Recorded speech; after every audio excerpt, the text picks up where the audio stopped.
हिंदुस्तान का textile sector 5 crore परिवारों को रोजगार देता है। नरेंद्र मोदी जी की जो यूएस डील है वो हिंदुस्तान के टेक्सटाइल सेक्टर को खत्म कर देगा, नष्ट कर देगा।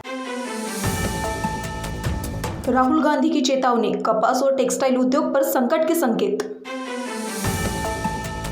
क्या किसान और टेक्सटाइल सेक्टर पर आने वाला है बड़ा आर्थिक झटका?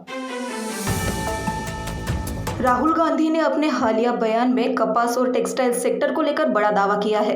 उनका कहना है कि आने वाले समय में यह उद्योग गंभीर चुनौतियों का सामना कर सकता है। इस बयान के बाद सियासी गलियारों से लेकर उद्योग जगत तक हलचल तेज हो गई है। किसान संगठनों और व्यापार मंडलों में चिंता बढ़ती दिख रही। हम इस पूरी रिपोर्ट पर गंभीरता से ध्यान दे रहे और जल्द ही इस मुद्दे पर विशेषज्ञों से खास बातचीत करेंगे। क्या यह सिर्फ राजनीतिक बयान है या आने वाले संकट की आहट? बने रहिए हमारे साथ। नमस्कार।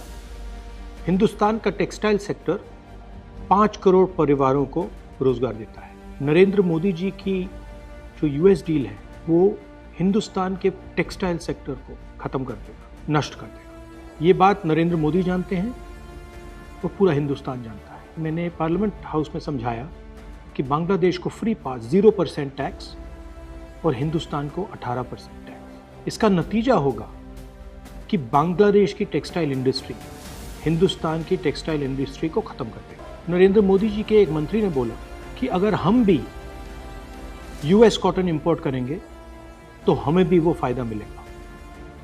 मगर सच्चाई है कि हमारा कॉटन बांग्लादेश जाता है, हमारा कॉटन हिंदुस्तान की टेक्सटाइल मिलों को चलाता है।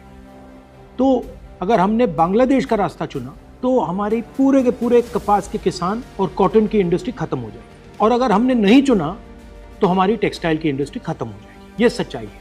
पीयूष गोयल जी, झूठ मत बोलिए। इसलिए मैं इसको सरेंडर कहता हूं, क्योंकि ये डील या तो कपास के किसान को मारेगा या टेक्सटाइल इंडस्ट्री को मारेगा या फिर दोनों को उड़ा देगा।